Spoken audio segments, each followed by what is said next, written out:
9 ways to take responsibility for your life. We often hear to take 100% responsibility for our life. What is the big deal about it? The big deal is that it moves you from victim to victor of your life. It puts you at the cause and not at effect, meaning that you accept that you create your life and not just reacting to it. You appreciate that things happen for you and not to you. A picture of a person sitting on a mountain looking out over the clouds is displayed. Taking responsibility puts you at choice, and that allows you to choose how to respond to life's challenges. You move into the driver's seat of your life's journey. Let's explore 9 ways how this looks in everyday life, including your business. Number 1. Take responsibility for your thoughts, feelings, words, and actions. To take responsibility for your life is to take responsibility for your powers of thinking, feeling, speaking, and acting, because this is the structure of all human experience. You create your life with your thoughts, feelings, words, and actions. You take responsibility when you accept that thoughts you have are your thoughts coming from your mind. How you feel happens in your body and is a result of your thoughts. The words you speak come from your mouth and voice. The actions you take are taken by you. What this means is that nobody can make you think, feel, say, or do anything. Nobody can push your buttons because you are the button maker. In the same way, you don't have control over how other people respond as they respond from their mindset. Number 2, stop blaming. Stop blaming your partner, parents, economy, your upbringing, or the dog for your misfortune. Blaming keeps you in victim mode and robs you of changing your situation. When you stop blaming and accept responsibility, you shift from victim to victor. Now you can look at the situation and decide what to do about it. Ask yourself, what is my role in this? Number 3, stop complaining. Complaining is another form of blaming and playing victim as if you have no choice. It also shows that you focus on lack, things going wrong, things happening to you. In everything not going according to plan, there is a gift. There is a bigger picture. Ask yourself, what is the gift here? What can I learn from this? Number 4, refuse to take anything personal. This is a biggie. Assuming that everything is about you, taking any form of disagreement as a personal attack. Remember, you don't have control over how other people respond. You only have control over how you respond. Refuse to take anything personal. It is most probably not you, but about the issue at hand. Instead of making assumptions, rather ask questions. This is a very powerful and liberating practice with never-ending surprises. Ask yourself, is this about me or the issue at hand? Number 5, make yourself happy. Taking responsibility for your happiness is liberating. Firstly, to realize that happiness does not come from outside of you. It is not the job of your partner, parent, friend, child to make you happy. To be happy is a decision, and the gateway to happiness is gratitude. Keep a gratitude journal and you will find lots to be happy about. Also, do things that make you feel happy. Listen to your favorite music. Surround yourself with beauty. Express your creativity. Do acts of kindness, etc. Ask yourself, what about this could make me happy? Number 6, live in the present moment. Life is now. There is only one moment, now. The past is history. The future is a mystery. So there is only now, this moment. Take responsibility for this moment and make the best of it to redeem the past and create the future you want. Paulo Coelho wrote something to this effect in his biography.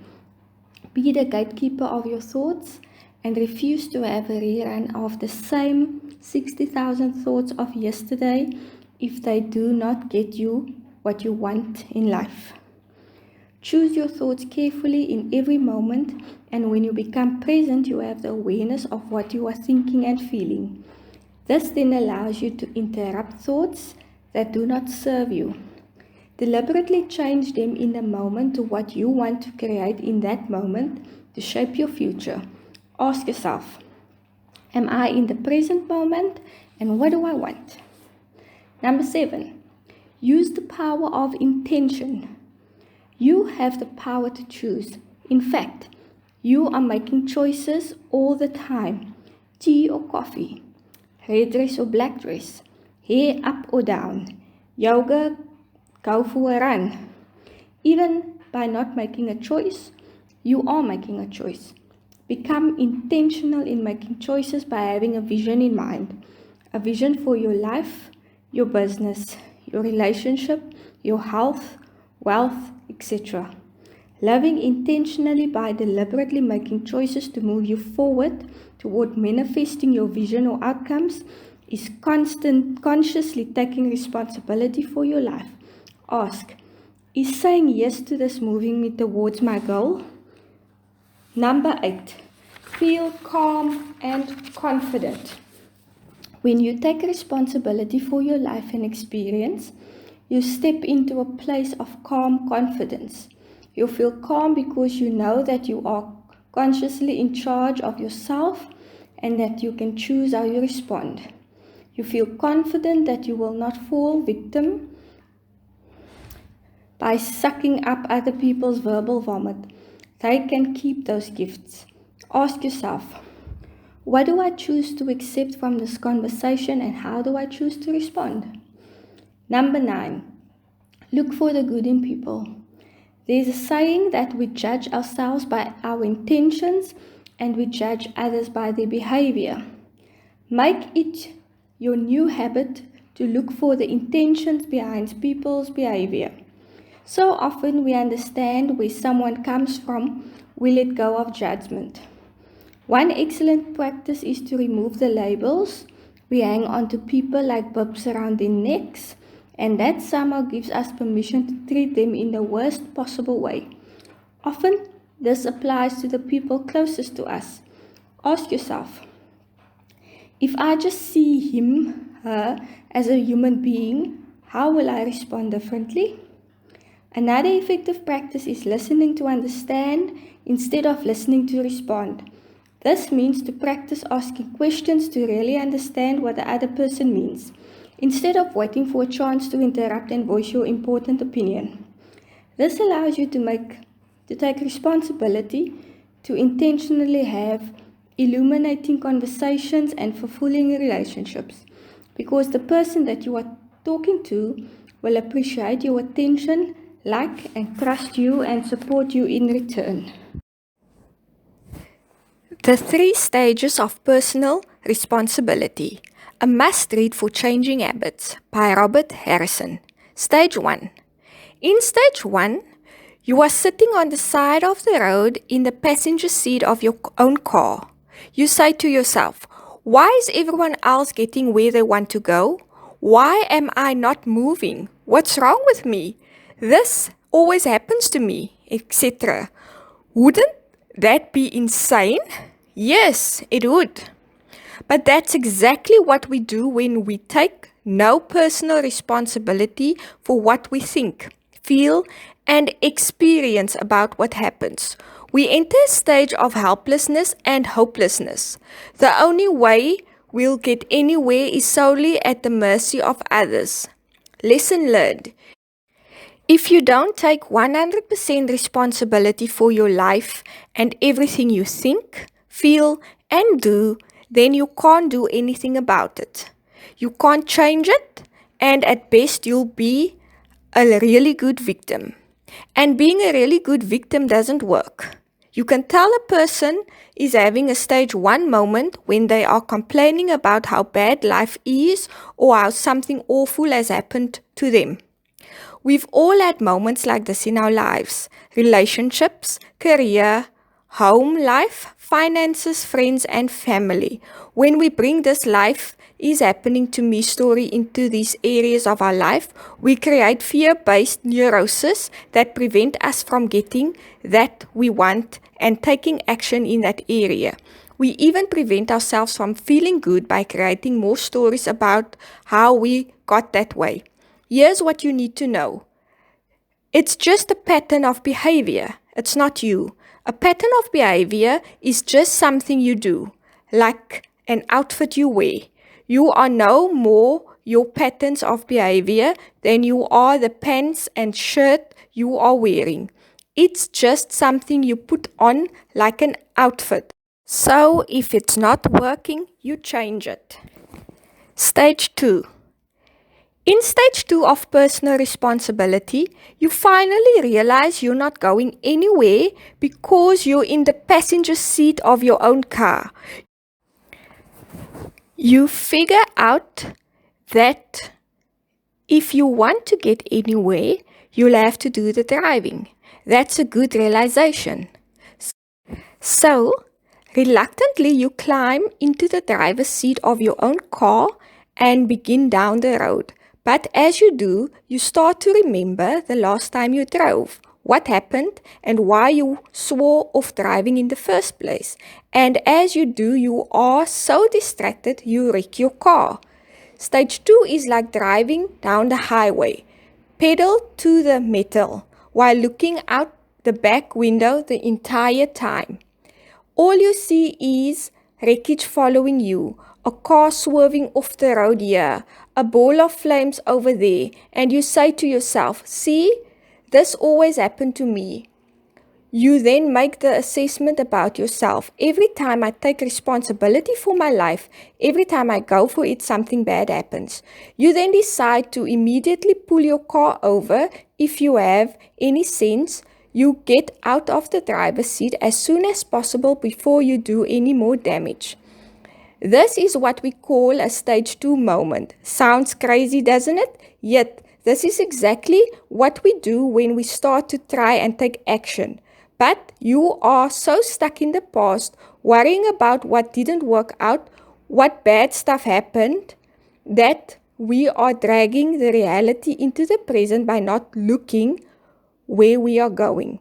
It's like running backwards as fast as you can without being able to see where you are going. You are bound to stumble again and again. So, the question is, where in your life are you in stage 2 moment? Where in your relationship are you stuck in the past? Something that happened or didn't happen that's clouding your vision of now? What distracting you from being present and attentive right now? Then stop it just for a moment to experience the difference. Notice how that feels. Come into the present moment until you feel the shift. You will experience a significant feeling when you do this. Lesson learned. When you are stuck in the past, we can't see what's right in front of us. And when you can't see where you are going, you are bound to bump into things, get lost, and wander endlessly. With no destination in sight, where will the journey stop? And what's the journey for the sake of anyway? Another important point. When you only think about life in relation to how things used to be, you tether yourself to holding on to that thought. Those images and those tapes you play in your head that tell you how to be, how to act, and what is and isn't true for you. So the key to transforming the past is to put your attention on something else and experience the letting go as it washes away with the next tide. Stage 3. In stage 3, you've taken back control of your life. You've stopped focusing on the past and you started focusing on the present moment and what you want. Focusing on the present moment gives you important feedback needed to make accurate assessments about what actions will move us toward our goal most effectively. This is also where you finally figure out that if you don't look where you are going to run into something and cause a wreck. So you realize being stuck in the past doesn't work. Now, in stage 3, you look where you are going, and surprisingly, you stop running into stuff and you start driving straight. Not only are you in control, you are taking 100% responsibility for everything you think and experience, and that gives you power. Power to start, power to stop, and power to change. It reminds you that you are manifesting everything in your life, and it's up to you to create what you want.